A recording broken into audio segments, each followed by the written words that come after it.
The reason we preserve land in Worcester is because those of us who live here would like it to be a pleasant place to be.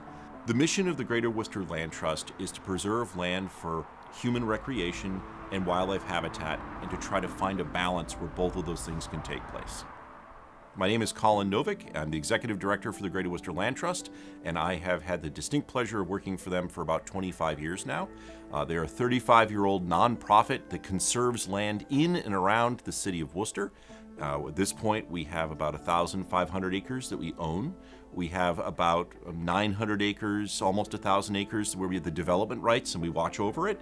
And then there's about 600 acres where we've acquired the land on behalf of either the city or a town or the state and flipped it to them because we were able to move faster than they could. And it turns out that there isn't enough capacity at the government level to put aside as much land as people are hoping to have in their community. So in many ways, a land trust is sort of a stopgap or a short circuit of the system to make sure that enough land for habitat and recreation is put aside, because right now there isn't enough resources or capacity in government hands to do it. The reason we preserve land in Worcester is because those of us who live here would like it to be a pleasant place to be. So that means we want clean water.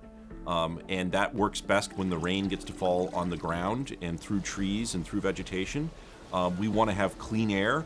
Turns out that things like trees and vegetation clean that up too.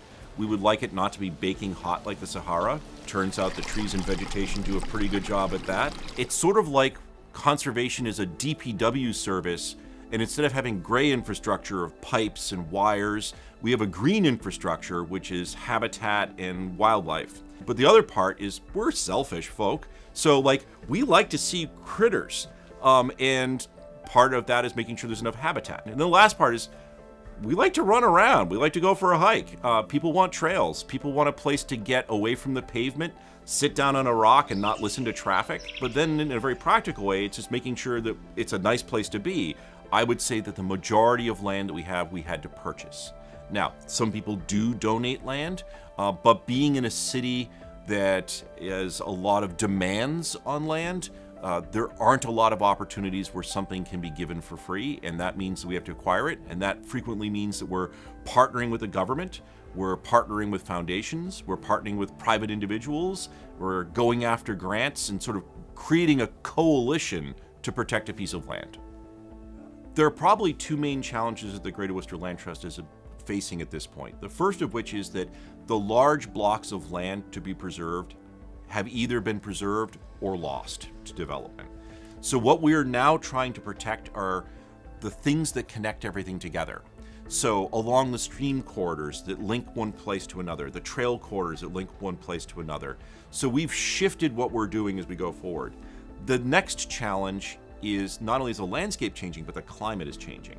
So everything from what trees we have, what plants we have, what wildlife we have, all of that is shifting, and we have to shift the way that we manage the land and the way that we interact with the land and our expectations for the land as climate starts to become a stressor. The easiest way for the public to get involved is to go for a hike. So I would say start by hiking, start by learning about where you live, find the cool places around you, and then as you start to get excited about it and invested in it, jump in as a volunteer. If someone wanted to help work with the Land Trust as a volunteer, we have a wide variety of things. We have people who are going out with GPS units and walking trails and recording them. We have people who are taking slabs of wood and routing them with hand routers to make trail signs that we hang up deep in the forest. We have people who are out with brush mowers who are cutting back meadows so that the birds have places to be. We have campsites that people are checking in on. We have people who walk the bound lines to make sure that people aren't dumping on the land. We have people who are photographers who make calendars. We have people who do mailings. We have opportunities to share videos, and if you can dream of something, there's probably a way for you to bring whatever God-given talent you've been given to the Greater Worcester Land Trust and the conservation community.